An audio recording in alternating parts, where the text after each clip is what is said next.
Hey, give him a sup, fellas. Sup, fellas? I was talking to Big F. Oh. Sup, fellas? Damn, that was a good one. That was a good one. That was good. I think I'm getting underrated good sup, fellas. Yeah, I think Glennon gets all the credit for his. I think yours is just as good. I've got the gyration down. Mush is pretty funny too. I've got the shoulder and head movement, but I don't have the voice. Sup, fellas? I can't do the voice, but I can. Sup, fellas? yeah, if you're not spazzing, like looking like Right. half retarded, are you really doing it? You know. I also loved your videos, not just the beginning, which is sup, fellas, but I like halfway through the video where your hands realize they don't know where to go. They and never you're just do. talking, and your hands will go up here for a second and just sit here, and then they'll fall, and then they'll come back up, and your hands never know where to go. What do y'all do with your hands in videos? I got to figure this out. I've been trying to keep them I in have my no pocket. idea. I'm never thinking about my hands, but you've got the Ricky Bobby thing down pat, where your hands will just rise for no reason. Yeah, I've been trying to keep them in my pocket lately. Just I don't know what to do. How do other people handle this? I'm a big hands talker. Yeah. Yeah, I feel like you I'm one of these. When I you're talk, comfortable I just with your go. hands, though. I'm fine. They just go. I'm just used to it. Yeah. I've just done it my whole life. You don't really have to think about your hands. I remember when I first started making content, a lot of people used to bring it up that when I talk, I constantly talk with my hands. But I've done it my whole life. I feel like a lot of people in the Northeast do it. I maybe me more than most. I think that's a hand. Well, I think everywhere there's hand talkers. I don't know if maybe the Northeast has a higher concentration of hand talkers. I feel like because now I'm trying to think if my dad and my grandpa do. I guess they kind of do. So definitely go with it. When I'm seated, it's easier. When I'm standing, I really talk in my hands. Hey, shout out to Dean Johnson says the theme music to this show seems like something that would play in Brandon's head when dinner's ready. That's good. That's really funny. And that's why we read the comments. They're mostly garbage and terrible people, but sometimes you get something like that. No, I love you commenters. I like to lean on you sometimes. Hey, Colby. Welcome back. What's up, motherfuckers? What's up, motherfucker? How we doing? How you doing, man? Doing good. It's been a long hiatus, but You've been gone 2 weeks? 2 weeks, yeah. I'm very glad to be back. Have you told anybody why you were gone? Or I haven't, but I don't really think it matters. My wife had COVID. Yeah. So, and you didn't get the COVID. I didn't get it. Yeah. I'm kind of let down. You've caught a lot of things from your wife, but not COVID. Not COVID. Yeah, but we're back. We're good. Were you still able to bet on Tony Finau while you were gone? Yes, unfortunately. Yes. But he's just getting the losses out of the way. Masters in baby. 2 weeks. So God, is he's he getting due. ready. He's so so due. due. How does he do? Tony Finau winning the Masters. It's gonna be fantastic. All right, Joseph Ames, Brandon, tough weekend for you. This is the damnedest thing. I have never encountered a fan base as dumb as the one that I'm going to war with on Twitter right now. They hate. They come after you. The Arkansas fans are just not intelligent human beings. And I sat here the other day and I said, "Oh, we're playing baseball against Arkansas this weekend. Probably going to sweep them." By the way, if we played Arkansas next weekend, I'd say the same thing. I'd say we're going to sweep them every single weekend. Hey, Arkansas's got a better baseball team than us. I don't watch baseball. I can't name 3 players on our baseball team. I just said it, just say it, and it's Arkansas. I expect to beat them every time. Too. Yeah, I'm supporting my school. Same thing that Arkansas fans are going to. But they're in here in the comments. Somehow they learn how to read over the weekend. I don't understand. Arkansas, relax. It's okay. You're a good baseball team. You don't have to try so fucking hard on Twitter. It's college baseball. Nobody's watching. It's your little secret. But by the way, it did suck because we got killed. I think part of this Arkansas feeling themselves that was. Well, they're a lot better than us at and, baseball. and they made the Elite Eight in basketball, so their fan base is feeling super chest out. Somebody says, "Let's see the socks." Oh, America, baby. Good old U.S. of A. Got the Eagle socks. Got the bald eagle right there with the USA chance on the side. I don't know what to do with my foot. Anyway, there's an eagle and there's USA chance. Okay, so Sweet 16 just happened. Elite 8 tonight. How do you feel about it being on a Monday and Tuesday? It stinks. Who is designing these times? Not these 9:57 late ones. 9:57. I mean, what are they doing to us here? It starts at 10 o'clock at night on the East Coast. I got to watch I got Arkansas and Baylor, and that's the only game I want to watch. I mean, I'll watch Houston and I'll watch Oregon State, but certainly the marquee game tonight is Baylor and Arkansas, 1 versus 3, and they're hiding it from people. Even last night, like Sunday, I get it. We're used to it. Sunday night football, blah blah blah. Right. I just don't understand the reasoning. Like, what's the true reasoning? I don't know, because they've got the marquee game tonight, like not even in prime time anymore. It's like off prime time. I don't really understand why you bury it the way you bury it. I guess it's to appeal to the West Coast, but it seems like the East Coast would be the one you want to appeal to more because there's a lot more people. I don't know. I can't get into the semantics it's of not TV. Like the two teams are what is that? Central? Is Arkansas Central? Well, I mean, have you seen the map that's going out there of the teams in the Elite Eight? The furthest one east is University of Michigan, and after that, there's they're the only one in the Eastern Time Zone. I think they're in the Eastern Time Zone. They're the only one in the Eastern Time Zone. Everything else. You got 4 West Coast teams, 3 Pac-12 and Gonzaga. You have 2 Texas teams, and you have Arkansas. So this tournament has shifted to the West, which is great. I kind of like that. It's different. The Pac-12 rules. The elite East Coast bias. We're not watching their games unless you're really, really into it. This is one of the most impressive showings by a conference in the history of the tournament that I can remember. I'm sure in the grand history of this tournament, there's been other conferences that went deep into the thing with a lot of teams. But Pac-12 has 3 of the Elite 8. They could have had 4 if they didn't have a matchup, and they're 12-2. And one of their losses is again to a Pac-12 team. So they've lost. They played 14 games. They've lost 1 to a non-conference opponent. It's unbelievable. It's in the fact that they're 6, 11, and 12 seeds.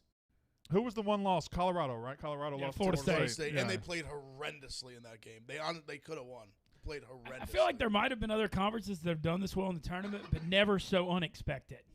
It'd be like a hyped up. A run like this, you would expect it from like the ACC in one of their big years of the Big East. The Big East went 1985, got 3 Final Four teams, so I assume they had a great run throughout the tournament. But yeah, this came out of nowhere. But this is kind of on us. It's kind of on us as fans. It's kind of on the media. It's kind of on everybody because Pac-12 teams didn't get good in the last 3 weeks.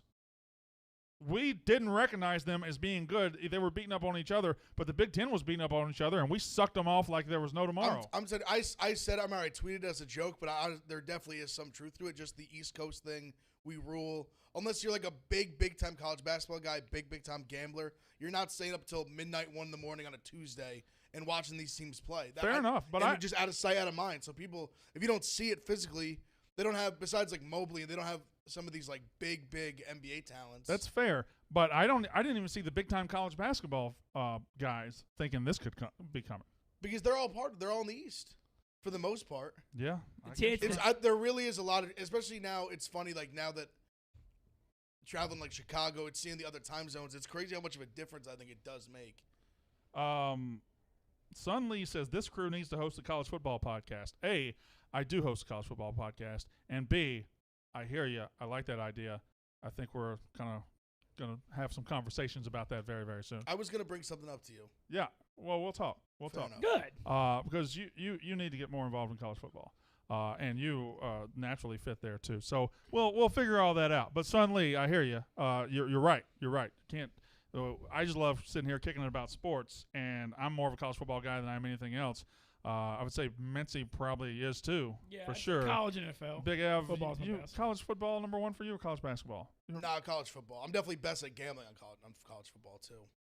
Yeah, football and I'm coming off one of the great gambling performances of all time on college football. 41 units this year. 41 units. It's insane. Mine's getting overshadowed. I'm curious how you're going to adjust your strategy. Are you going to like bet twice as many college games as pro next year? I'm going to fuck. I have no idea. I'll probably be shell shocked. I'll be scared to take out my 41 units for a run. That's insane.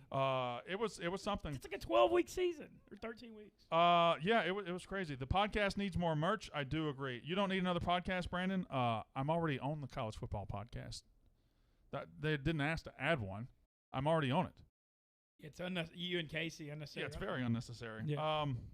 I love the stacking cash segment that B-Walk and Mincy did last fall. Says Skip's Vin. That was fun.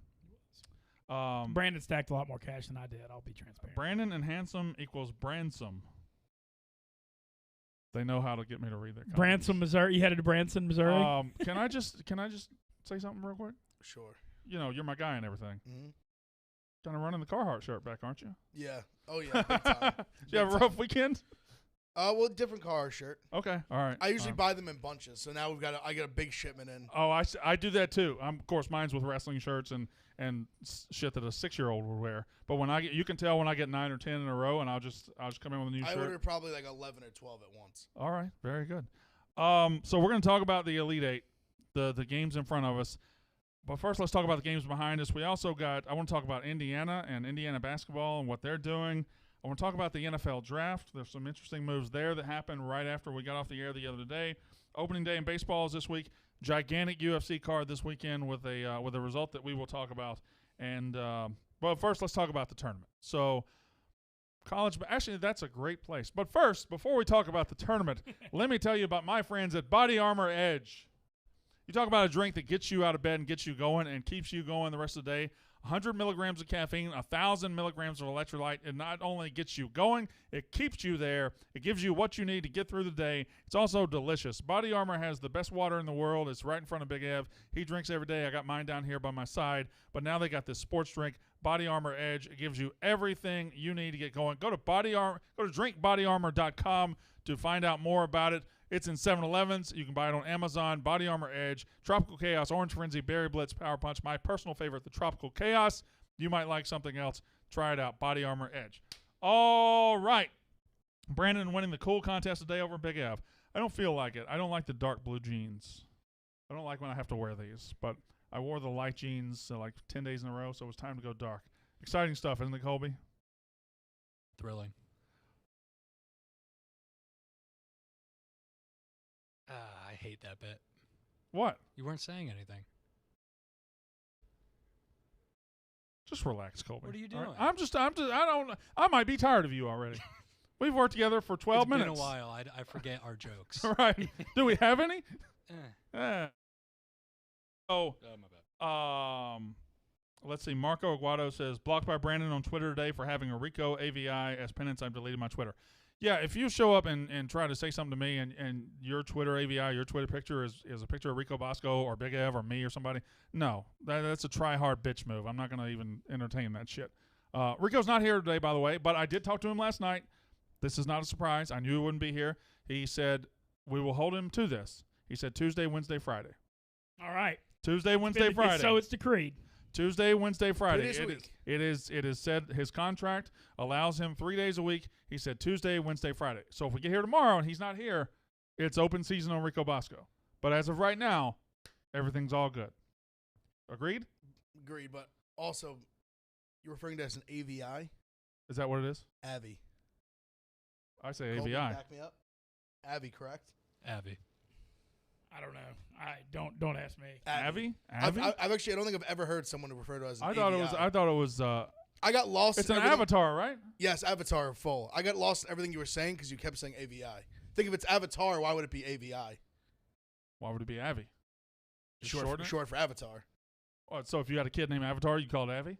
Yeah, but think if it's There's going to be a kid named Avi very soon. If there's not, Avi's already. not a bad name. Avi's a pretty good name. It's right beside Abby. On the show Kingdom, the last name's Alvi.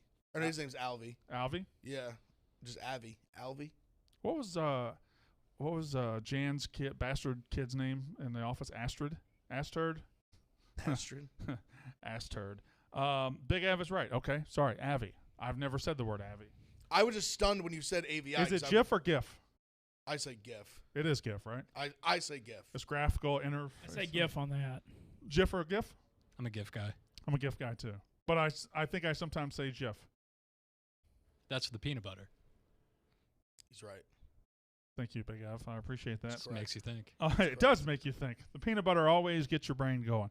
All right. Hey, B-Walk, how about if you had a chance to pick a tag team partner from wrestling from Barstool, who would you pick? Logan, you've asked that fucking question every day on here for fucking a week.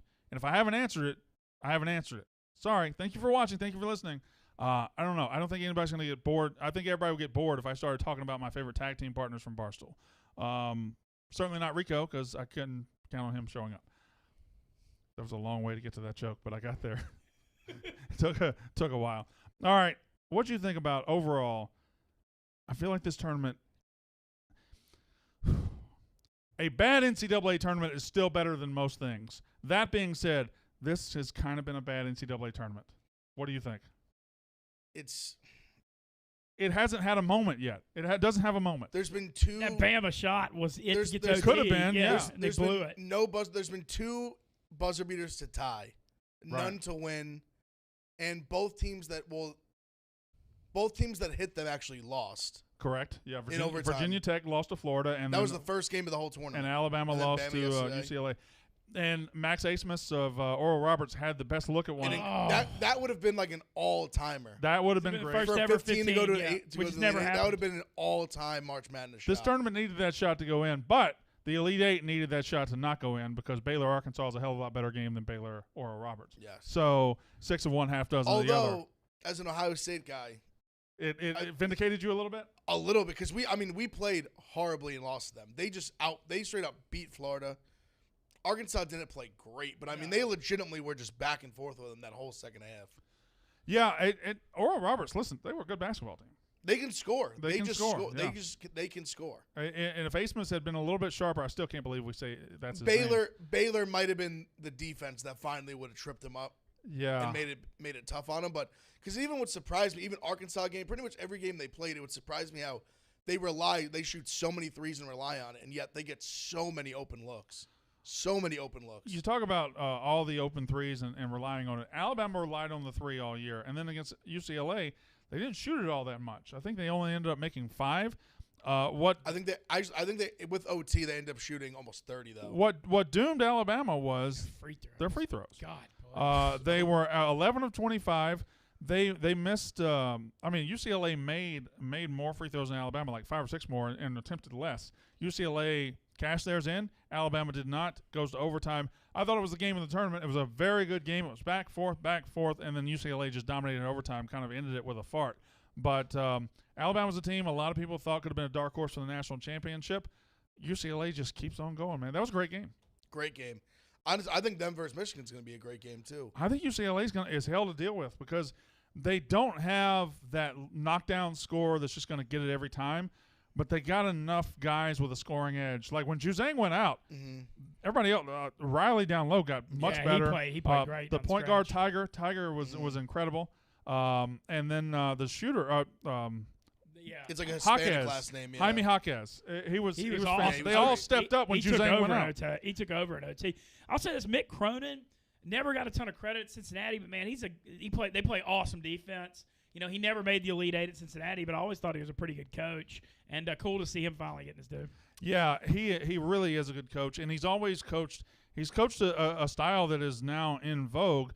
He coaches that defense-first style, and they were always gritty, and they were always get on the floor, and they were always, get in your pants at Cincinnati. And now he's at UCLA, and that's not really the kind of West Coast basketball we're used to, but that's the West Coast basketball that's being played right now. And the teams that are getting through this tournament are very good defensive teams. I think it's interesting where obviously so much of the AAU game and like all this coming up to getting a scholarship is so much built on offense and just kind of getting yours. So it's interesting when a defensive coach has success like that because I think part of it is like all these kids at this point, they're all skilled. Yeah. They all just basically are taught offense, score, shoot, everything else. So I feel like you take these guys and just get them to lock in on defense. It doesn't hurt their offense. And No, I feel well, like, I feel like we're seeing a lot of it in the tournament where the defensive teams, it's paying off for them. I think the best example of that is Baylor. Mm-hmm. Baylor, for sure. especially in their last game, they were kind of just going through the motions offensively. They weren't getting going. They were back and forth. There was a close game. All of a sudden, coming out in the second half, their defense turned up to an intensity that is rarely seen. They got like 5 turnovers in a row, and as soon as they did that, their offense, they started getting open shots. They started getting run-out dunks and layups, and Baylor used their defensive intensity to catapult their offense, and it was beautiful to watch. It was incredible. It doesn't always happen like that, but Baylor is the best example of that defense-first mentality. Well, it's interesting to me as these teams rely so much on the three-point shot and how cold they got this weekend. I mean, there was some just brutal shooting in the Sweet 16. I think Saturday in the 4 games they shot 22%, and it gives, like you said about Baylor, who relies a ton on the 3 with the 3 guards, but they still play such good defense they can beat you in other ways. When you see teams like, Bama, we've said all year, can be beat if they're off from 3. And well, this has turned into an under tournament. I think 7 of the 8 games. bad for the overs club. when- Gonzaga Creighton was brutal if you had over in that one. Yeah, and the one that went over needed overtime to do it. Yep. So it was it's been an under tournament. I don't know if that's going to turn here in the Elite Eight. I can't imagine why it would or how it would, other than the fact that Arkansas can really score the ball against Baylor, and we'll see. But yeah, so I think this tournament needs a moment. I had a tweet yesterday. I would like to get you guys' opinion on it. Now, it was hyperbole. It was me stating a little bit too far just to make my general point. But my tweet was, if college basketball got rid of the offensive foul totally off the books, it would improve the game immediately because officials just don't know how to call block charges. No, it's not even, they love to call officials it. will Love reward a it. defensive player for histrionics and a show in a heartbeat, and that's just not defense. That at some point it is getting position, and at some point getting position is a very good defensive thing to do, and taking the charge, it's great. In reality, that probably happens maybe once or twice a game. In what we see now, like yesterday I was watching Gonzaga. Timmy had 3 fouls at one point. All 3 were offensive. None were an actual foul. They rely, the officials use it as a crutch, and they call it way too much, and it kills the flow of the offense. It makes the offense timid, and it forces these unders. I think the officiating is one of the worst factors with college basketball, keeping these scores so low right now. I also think them calling it so much, what it does is it enables the defenses to go for it. Right. Because they know if I just put a body in front of them, 50-50, I'm going to just get the call my way. It scares the offense from penetrating. For sure. It closes the game a little bit. I just think they enabled it. Like I think you see more and more of kids going for to draw the charge. The second foul on Timmy yesterday, he went to the lane and just posted up like this, and they called a foul on him. He did nothing. He did absolutely nothing wrong, and I just don't know why they. Okay, here we go. B-Rad says it's already an offensive-heavy base game. Don't cry because the defense is finally getting some help. The game needs it. That's the dumbest shit I've ever heard. And that's the shit that people that don't really know basketball put on here. College basketball is absolutely not an offensive-based game. It is more defensive than it is offensive. Look at the scores. I mean, you have some of these games struggling to get out of the 40s and the 50s. When you have over-unders at 125. You need to open up the offense. There's a reason the offense gets help in NFL and offense gets help in the NBA because offense sells tickets. Offense is sexy. Offense is what – I understand you want to reward defense, but we don't even get great shot blockers anymore because guys stay grounded on their feet trying to fall backwards and fool the ref into a call. That's not defense. I want to see the 7-footer come back, throwing shots into the second row, but he doesn't have a place right now because you got the 6'9" white guy who's just going to stand there and get thrown into the third row. It's true. This year, now that you mentioned it, I really thought, you really haven't seen this year a ton of, elite rim protectors. They don't exist anymore. Why would they? See, the problem, because you just now, especially with how spread out it is, you just rather have a guy that's 2 inches shorter that can shoot. Instead of having the 7-footer that can protect the rim, have the 6'9" guy who can shoot threes. Yeah. And have him just try to defend the center. Every time a post player or somebody tries to post up and takes the first dribble and backs down, the defender falls out and the ref just falls all over himself trying to call a charge. And that's not basketball. That's not physical basketball. That's soft pussy basketball. And I don't want to watch it. It's just the strike-through call. They love to just fucking rip that charge call. You're right. That's what they rip that charge call. It's literally like a strike 3. They have their own patented. It gets them off a little bit. Rip it. Which I don't understand because calling the block's fun too. You ever get that little skip and then you put? I think the block's better.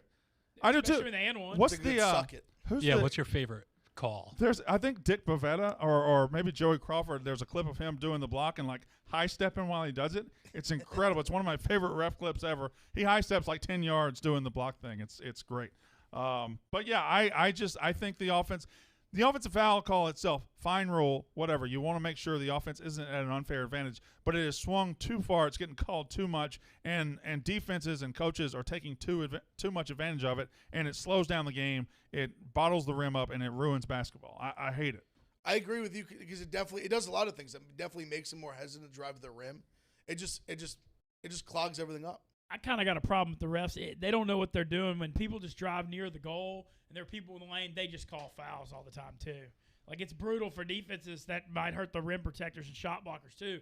Because it's literally if you just go and you get near the goal and you go up with it, they just call fouls. Well, when I notice, regardless if there's contact or not. I feel like a lot of them really anticipate these calls. They do. They don't make the call. They anticipate. You're saying it better. Where it's almost like games they choose. All right, we're letting the boys play today, and they just get mauled by the rim and don't get fouled. Florida State, Michigan was pretty physical. Or we decide we're just gonna call everything, and then every time someone goes up to the rim, it's just a foul call, and there's nothing that the defenders can do about it. Ryan N says it's because they lower the shoulder B-walk. Just don't lower the shoulder.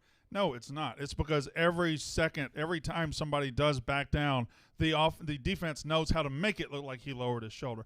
Trust me, I've played basketball, and you don't fall out on your back every time somebody gets close to you. That's bitch basketball, and it gets rewarded these days, and it hurts the game. It hurts the offense. That's why I like at least they've they've put in the flop thing, but I feel like they don't use it nearly as much as they do in the NBA. In the NBA, I feel like they actually call it a little more. In college, I know it's a thing. I feel Plus, like it's a warning. I've rarely seen it. I feel like I've seen it. I think they called it yesterday in UCLA, Alabama, and that looked like a charge. Yeah. I was like, well, they're using it now. Here's my ultimate thought about this tournament. I said it before, and I feel it. I'm more certain about it now. I'm very confident about this. Ain't nobody beating Gonzaga. Baylor, Michigan, Gonzaga's not going to get beat. This is the best team in the country by a wide margin. I think they're running through this tournament. That is my opinion. If you think something else, fine. If you think something else, fine. I don't see anybody beating Gonzaga. They can play their C-plus game, and if they play an average game, they're only up by 12. It's really hard to argue it. It's hard to make a real pitch for another team to beat them right now. Baylor's playing very well, but is it almost crazy? Like, out of all the teams left besides Baylor, I think the best chance they get beat would be tomorrow. Yeah, it's USC. I think I'm not saying they're going to. I'm just saying the best opportunity. I think USC just their size and they've just been hot. They've been hot from three, so if they stay hot, use their size. I mean, you never know. If Gonzaga's cold shooting, they got. It's also the shortest spread by like 4 points. It's good. Look, as great as Gonzaga is, I'm not saying no chance they lose yet because I don't think Creighton or Oklahoma are that good.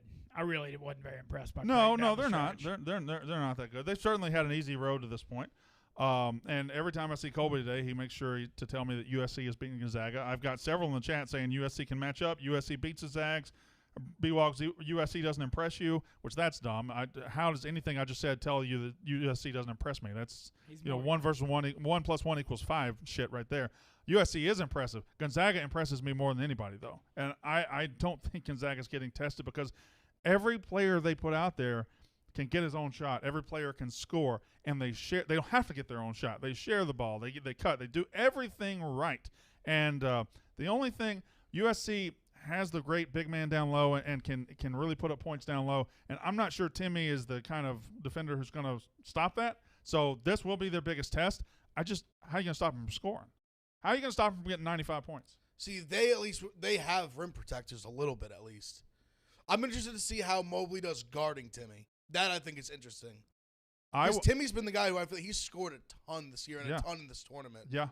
Because when he gets matchups, he just is so good inside. Like he just eats guys alive. But Mobley's a different animal than anyone he's seen defensively in the tournament. Timmy's. They're all their players are just smart.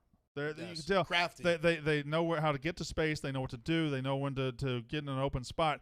It's like they got 5 of the smartest player on the court, except there's 5 of them. Suggs is very smart. Nembhard. I mean, go down the list, and Timmy is a genius. The way he manipulates defense and everything. I saw it on Twitter. It's not my take, but I agree with it. If Drew Timme played for Duke, he'd be the most hated man in America. For sure. He would be absolutely. In fact, I felt like this tournament was a parade of Duke All-Stars. The guy from Eastern Washington, with the beard, Graves, yeah, Groves, the brothers, Groves, and then transferring, and then for Loyola, Krutwig. If he played at Duke, would be hated, and the king of the Duke hatred this year would have been Drew Timme because he's very animated. Like when he takes a charge, he'll point at the guy. He's an asshole. Now I like him. I like Gonzaga. I got a lot of money on him, so that's why I like him. If I didn't have money on him, I'd probably hate him too. I mean, with the fucking handlebar mustache, like total white asshole. What's up? What do you think about his celebration when he does the handlebar mustache? Yeah. I hate it. You don't like it? Yeah. I liked it. See, but again, if that was with Duke, it would be. Oh, it'd be so much worse. Yeah. See, the problem is Duke doesn't recruit Duke players anymore. They've gone away from. They Duke. don't. They literally don't. Well, Matthew Hurt. Yeah, I guess, but yeah. All right, that's fair. But even they're few and far in between now. Somebody says I said that about Buddy Boeheim the other day. If he played at Duke, yeah, I guess so. The Boeheim name is hard to imagine him playing at Duke though. But he just is also a Cuse guy. Yeah, he just they really shit the bed. Houston. I have one good read on that game, one terrible read. I thought Houston's offense couldn't get past his own, but I never really considered the fact Houston had the better defense, and Houston was going to shut down Boeheim, was going to shut down that hot shit from Syracuse, and they did. Houston, they scored 46 points. It wasn't pretty. It was very bad. And there goes Chick-fil-A just walking down the hall. That looked good. It doesn't take much. When we do the show at 12 to 1. I see lunches go by all the time. Yeah. They're rolling in and out. I have the attention span of a bird. I see Chick-fil-A, I look up. Enrique was peacocking that Chick-fil-A. He too. was. He just had it on a platter. He was carrying He it knew like what he was this. doing walking by you. Oh, man. Michigan's a real deal, says Kevin Noble, but how the hell do you beat Gonzaga? They don't do anything poorly or mediocre. I agree. I don't see where they – we will see how they match up with the height of USC because I don't think they've been tested that way so far. But Mark Few's been – I don't see how they're not going to be ready for it.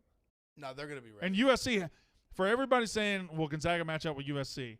Great question. Will USC match up with Gonzaga? How is USC going to stop them from scoring? That's my question. I haven't seen an answer to that yet. I think it's going to be a great game. I really do. I do. I am excited about that. I look at these matchups. You got Houston, Oregon State tonight, Baylor, Arkansas. You got Gonzaga, USC, and then you have Michigan, UCLA. You have a 2 versus a 12, a 1 versus a 3, a 1 versus a 6, and a 1 versus an 11. So by the numbers, not sexy. But what the Pac-12 has done makes these matchups a little more handsome than they were. The ones I like, Baylor, Arkansas is a great Elite Eight matchup, and I love Gonzaga, USC. Do you think any Pac-12 team wins? I feel like one has to. I'm not going to I feel start. like I'm one not of going to them start has to. doubting the Pac-12 now. Certainly, they're huge underdogs in all of them. If I had All to of pick them. one, it's UCLA to beat Michigan.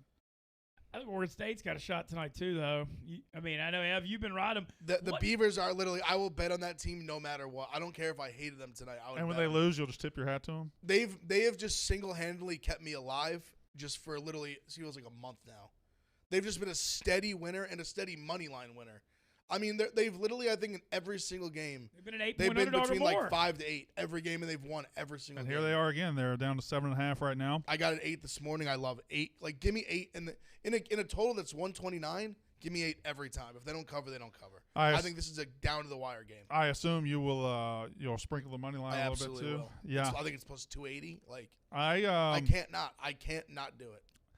Yeah, if I'm assigning, I think USC's got the longest shot against Gonzaga because I just respect Gonzaga the most. I still can't come around on Michigan, even though they played very well. They made Florida State look like a junior high team, and Florida State's pretty good.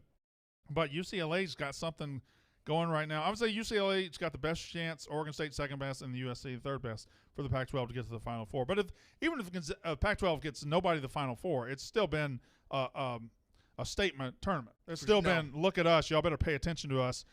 We play great basketball out west, and they have been the dominant force in this tournament, even if they don't get to the Final Four. 100%. No question about it. And Oregon State, going back to the Pac-12 tournament, they've been in win or go home mode for 6-7 games now. They beat more. They beat UCLA. Then I remember that Oregon game because we were doing Clubhouse, and I didn't realize Oregon State was good.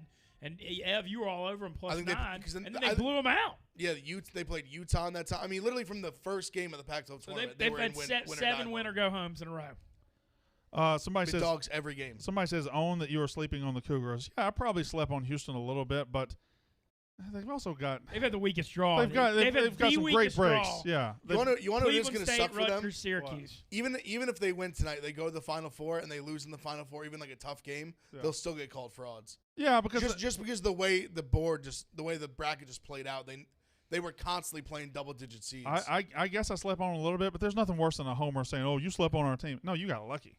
Yeah. You've gotten extremely lucky, which is fine. That Rutgers game, they shouldn't have won. They've gotten an unbelievable draw. They don't throw out Final Four berths for luck, so I would take a lucky Final Four. Have they played a single-digit seeded team? Rutgers or 10? No, no Rutgers. So they played a 15. They played a 10. They played an 11. They played 12. They go to the Final Four without playing a single-digit seed team. That is incredible. That's crazy. I wonder if that's ever happened. I'm sure it's out there. I doubt it's ever happened. I doubt it's happened. Wow. What a and that's why they're probably gonna make the Final Four and still get called frauds.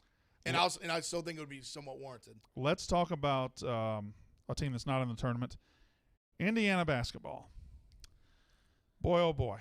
Indiana basketball they're a fan base that believes they're still a top 10 job in this country, yet they just hung out a help wanted sign and they had to go to the NBA and get an assistant coach to come.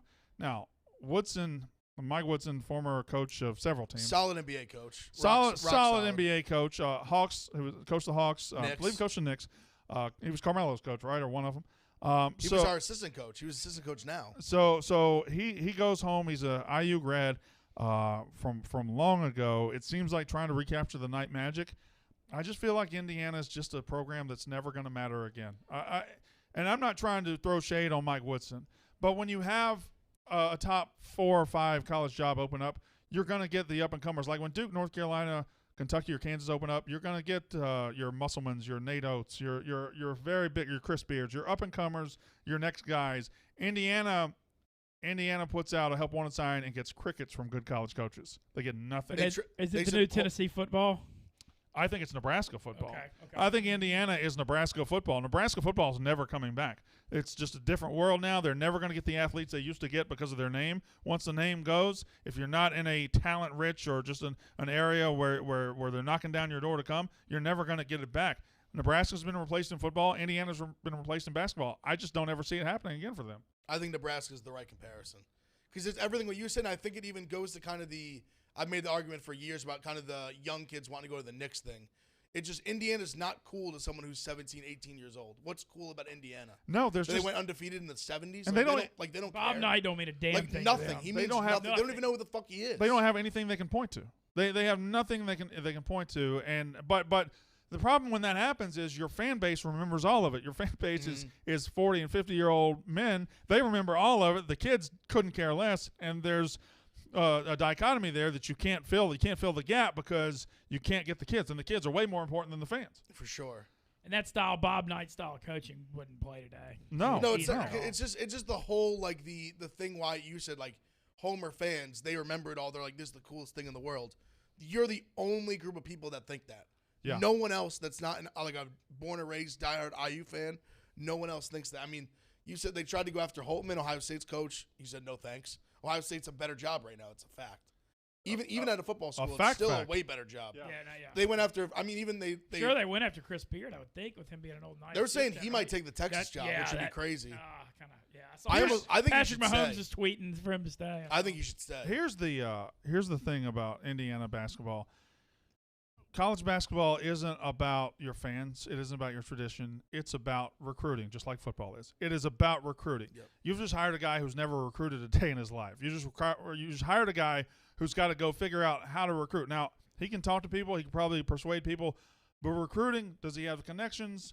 The people inside the program that do the actual recruiting, are they on the same page? I don't know. Do the people that do the actual recruiting in Indiana, can they stand up against North Carolina and Kentucky and Duke's guys that do the actual recruiting and let Mike Krzyzewski stand up there on signing day? I don't know. These are the questions you got to answer. I did see that they hired Thad Matta as the new. He's only 53 as the new assistant AD for basketball. So I assume they hired Mike Woodson, a recruiting coach. That. For sure. They hired him for his connections and say, all right, well, this is where we go. This is the AAU coaches, stuff like that. Because as great a basketball guy as he is, if he's never recruited, it's a completely different world. I'm wondering if they offered Thad Matta the coaching job and he wanted like a little bit of a lesser role. Why would he want that? Like, if you're Thad Matta and you have a chance to take the Indiana job, I don't see him saying no, though. Like, I understand what you said. It makes sense, but I can't see that happening. Like I think Thad Matta would get more IU fans excited than Mike Woodson.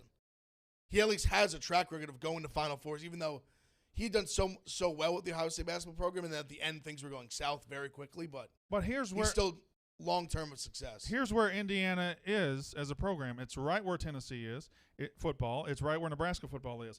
They don't have the standing in college basketball to hire a coach that meets the standards of the fans who think it's still 30 years ago. The fans live in that world. Reality's here, and they can't hire this world. They got to hire this world, and it's never going to work out again. It's a crazy. I'd love to see him succeed. It's weird because I actually think he's a good basketball coach. Because remember, he was I believe he was the interim one time that we made him the head coach. Here's the problem. It's with the Knicks. I understand. Here's the problem. Two different worlds. But I'm interested to just see, because what you said is you hit it 100% right. It's all about recruiting. If he can recruit, they'll be fine. Winning in college basketball has very little to how good you are as a basketball coach. It has more to do with you as a recruiter. How can you get the players? Mark Few was a great coach in the 90s and the early 2000s in Gonzaga. He didn't become national championship good until he started getting 5 stars. Yep. So, I mean, it just is what it is. So he can be a great basketball coach and completely fail. Herm Edwards, though, they hired Arizona State. I feel like he's been doing fine at Arizona State. We all thought that was going to be a disaster. It wasn't. You have to combo both. You have to get the guys that you want / need, and then you have to take them and make them the guys that you want and build that team. That transition of both. You got to be able to do both. Yeah. Like you said, if you're a great basketball coach, can't recruit, it's not going to work.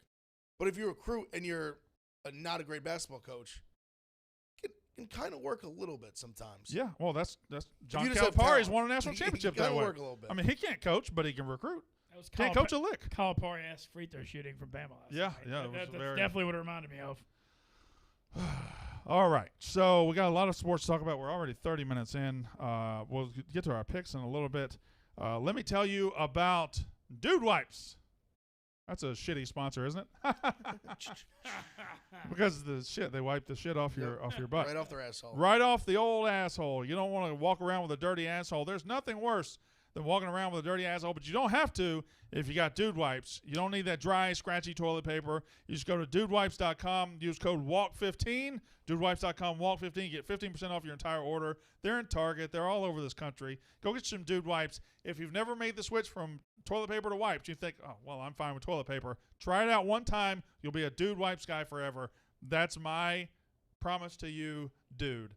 Go take care of your butthole. And I actually have converted last week. I've tried You're a them the full first time. convert. Yeah, Full convert. we have them in the office, and you're totally right. It's a way better experience. Take care of that butthole, Mintz. That is my that's I my need to advice to after the losing weekend. you. All right, so the NFL draft's a month away. Right after we did the show on Friday, all hell broke loose when the Dolphins traded back and then up. They traded with the Niners. The Niners came from 12 to 3 to get in line for quarterbacks, and then they traded back to 6 to the Dolphins got back in line for Jamar Chase, the receiver, I think. So now it looks very, very possible that we're going to have the NFL draft, which is a month from right now. The first round is a month from today. It's very possible that the first 4 picks off the board could be quarterbacks. We could have the run of quarterbacks right at the beginning. You know that you got Trevor Lawrence at 1. I feel decent that number 2 is probably – it feels like it's Zach Wilson, BYU for the Jets. There are rumors. Not really rumors, but I think Rappaport said it. A couple other guys said it. Maybe it was Schefter. Somebody said – an NFL expert said this morning that it looks like the Niners moved up not for Justin Fields, not for Trey Lance, possibly for Mac Jones at Alabama. And that is way out of left field, Ev. Yeah, I was definitely shocked by it. I just thought Fields, especially, but even Lance too, just fit kind of the offense that they run. Have a guy that can move a little bit. I don't know, man, because so they were 12. They were 12. I understand that. I think Could they have gotten him at 12? Is that what you're about to ask? I don't think so. Being honest, I don't think 12. And I think I'm a very big it doesn't matter what other people think about him. If he's your guy, he's your guy. Yeah. You take him and you go on with him. I trust Kyle Shanahan. So, I'm a huge Kyle Shanahan guy. That's why That's why as a Fields guy, I wanted him to go there so bad because I thought he would have a good chance to succeed there.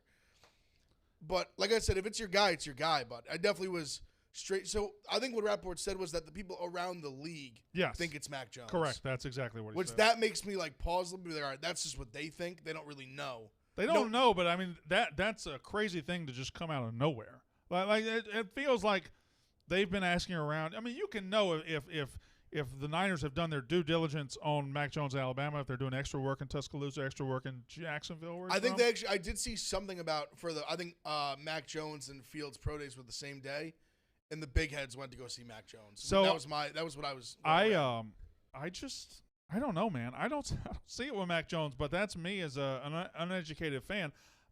If Shanahan sees it, he doesn't have the improvisational skills of a Fields or a Wilson or even a Trevor Lawrence. He's more drop back, read the defense the right way, and throw it to the open guy, which at Alabama, they were all open because they're all better than you. And the O-line was – And he never had to – so I wonder how that's going to translate to the NFL. Him and Wilson are almost similar, kind of they just dominated competition. Mac Jones especially, like you said, had the great O-line. He was always clean in the pocket. His receivers were usually streaking wide open down the field. Right. But he put it in the bucket. Yeah. So it's hard to judge. You feel like he didn't make a ton of super tight throws. His receivers were constantly. I don't remember it. I can't remember him having to throw a tight. They were just tight constantly streaking downfield wide open. Yeah, but again, or Najee Harris was running behind a phenomenal offensive line. Yeah, that just completely opens up the play action game too. Yeah, everything came to him very easy. So he's a hard read. Best offensive line in the country, best receivers in the country, best running back in the country. Best play caller maybe too. Steve Sarkisian.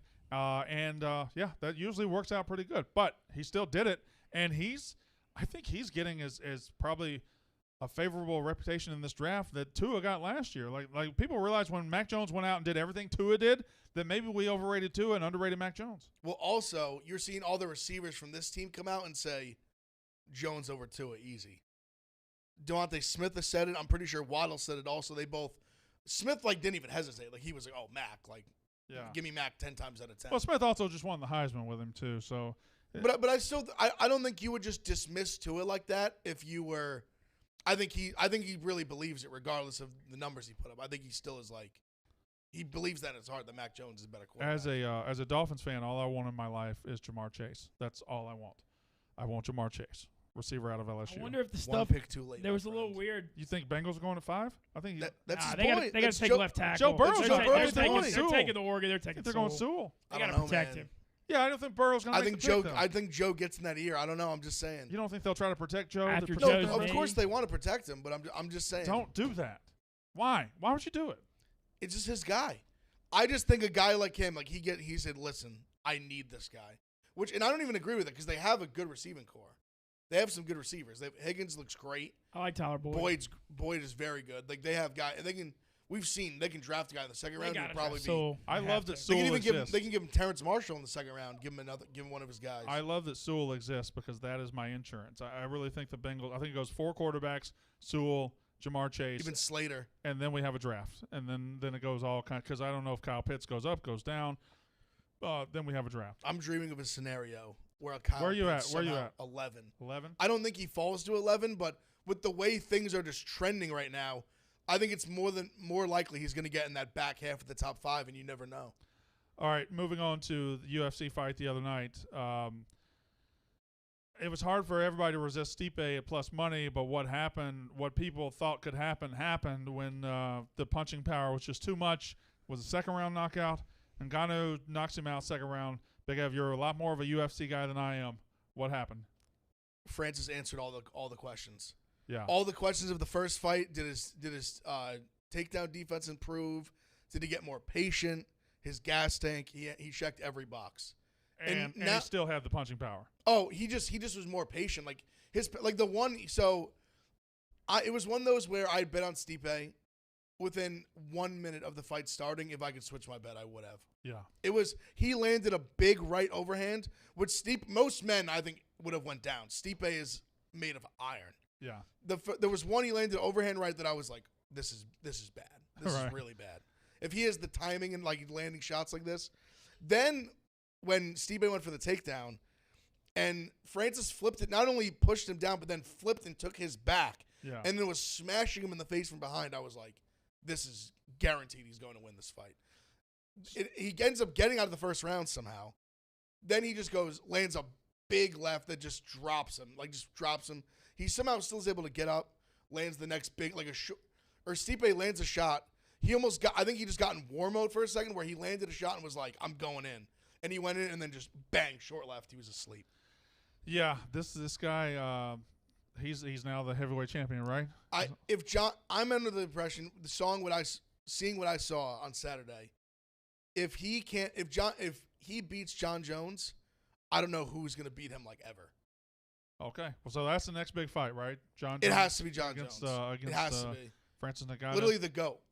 If he at heavyweight cannot beat Francis, I don't know who can beat Francis. Well, maybe we'll have a long-running champion here. Maybe we'll have somebody I think there's a sitting good on top chance. of the He division. just looked freakishly good. I think this morning it was announced that they're very close to signing McGregor Poirier for 3 the summer. Yep. for the summer in July. Ooh, makes all the sense in the world. So that would be their next marquee fight. McGregor obviously getting stunned over Super Bowl weekend, getting killed, costing me a shit ton of money. Oh yeah. And they're going to have that rematch. They're going to run that back in July. I think their next event is their next event that UFC is opening up the crowd fully. I think they're going full crowd. It's soon. Masvidal Usman 2 in I believe it's April 24th or 7th. I think. Do you know where it is? Where they're opening the crowd up?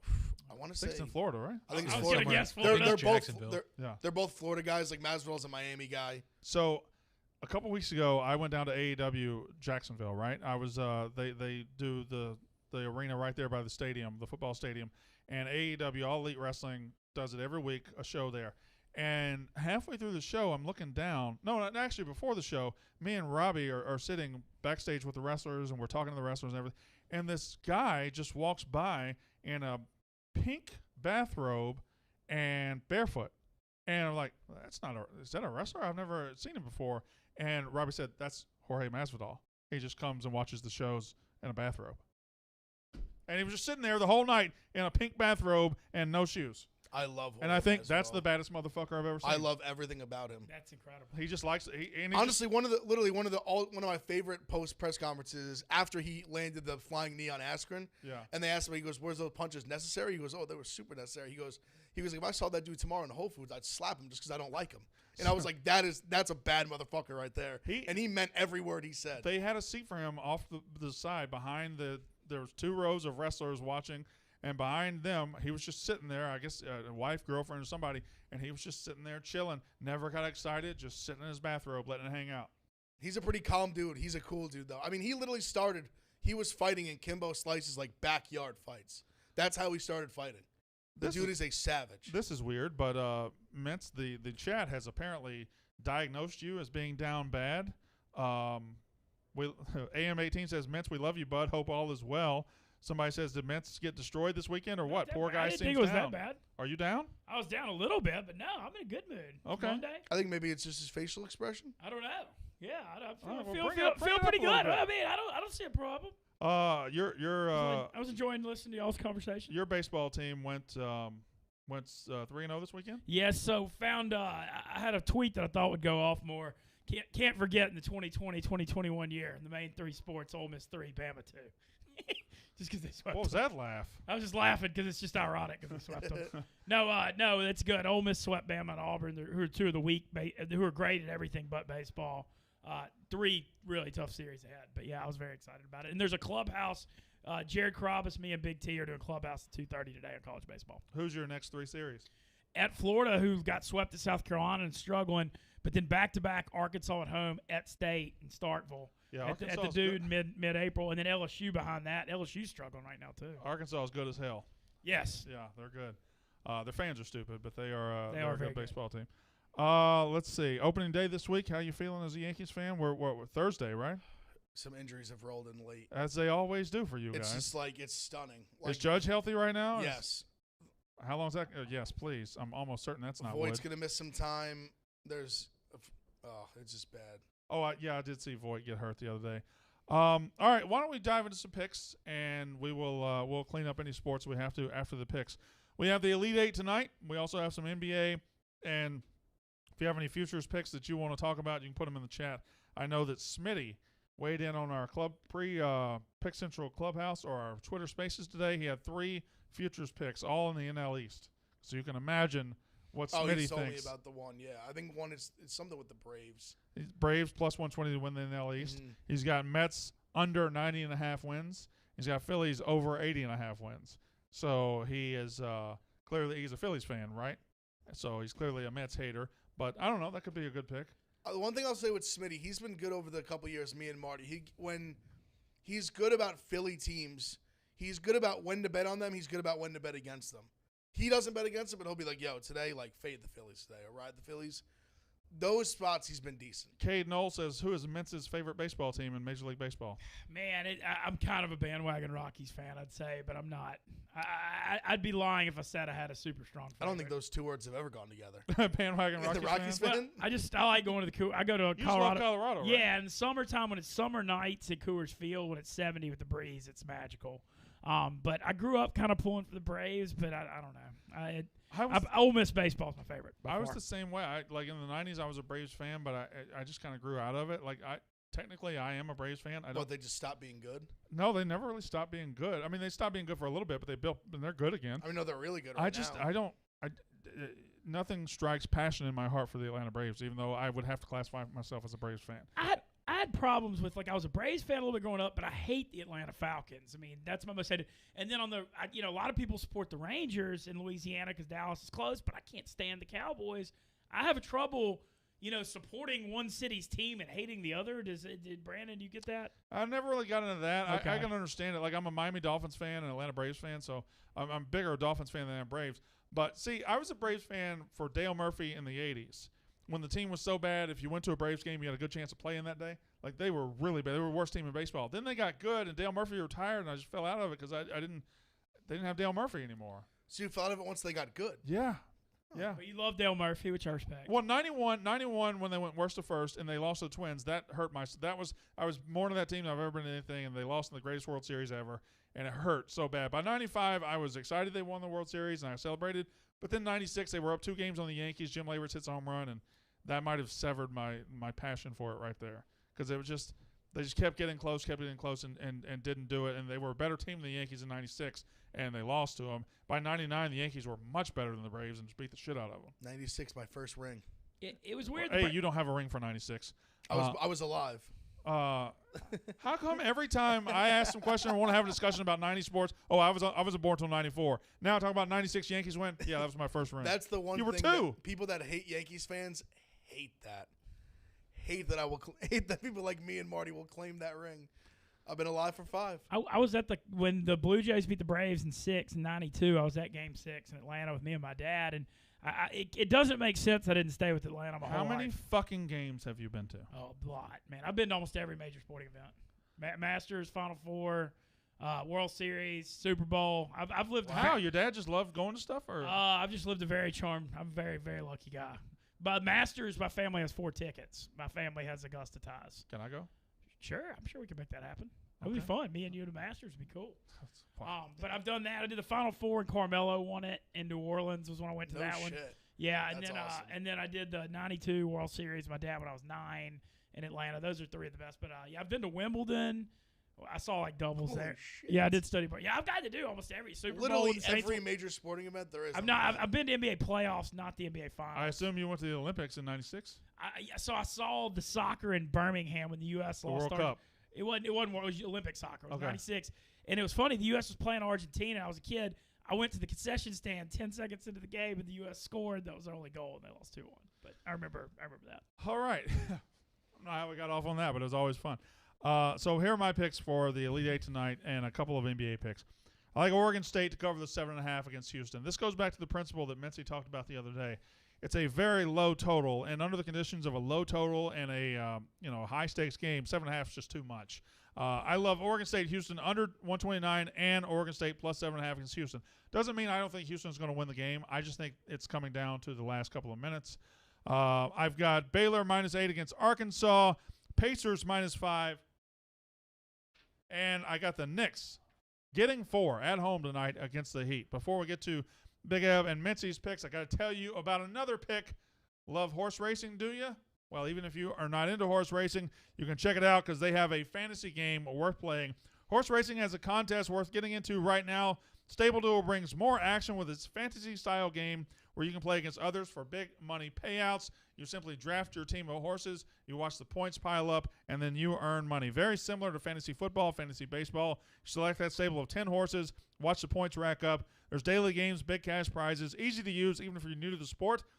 Download the Stable Duel app right now. Start playing right out of the gate. That is StableDuel. That is in the App Store. Go check it out. Stable Duel. Big F. I'm not getting off the Beaver train now. I can't do it. Can't get off the Beaver train. No Or way. I grabbed +8 this morning. Give me the money line also +280. And I'm on Baylor. Okay. All right. So you just made that decision now because it's not in your graphic. I made that decision right now. I did. Okay. All right. I did. So you're riding that. You're riding the Beavers. I am. Always been a big Beaver guy. Big F. Love Beavers. Love the Beaver. Big time. You know, it's a euphemism for Vagina, Vagina, sure. yeah. Also a big fan of that. Yeah. I've been off that train for a while, but not by my choice. All right, Ben Mintz. I got Oregon State too. I know it seems public, but like you said, Brandon, when the over-under is 129 and I can get 8, I got to do it. The Baylor-Arkansas game, I got Arkansas 5-1 to win this regional. I took it before Texas Tech. I don't feel great about tonight. I got to be honest. Arkansas really didn't play well against Oral Roberts. I'm hoping they're saving their good game. Moses Moody was 4 of 20 on Saturday, and they won. So I'm just cheering for Arkansas. I got NBA. I got the Wizards +4.5, Golden State +1, and the Spurs -2.5. I got to get my title belt in here because about 3 days I'm going to inherit a title belt. I'm 25 units up on everybody. It's fine. It's whatever it is. I guess we'll have Rico's and Marty's picks on Twitter. Did we get those in? We got them. So Welcome back, Colby. There's some Marty's picks right there. He likes great to be Houston. here. He Thank likes you. Baylor. And I didn't welcome you back at all, Colby. I actually preferred you gone. we saw each other in the kitchen. You were like, Colby, so great to see you. Wow. I did not I do missed that. you so much. What Colby. a hug. Love you, bud. What an embrace we shared. It was magical. All right, that's Pick Central. The Yak is up next.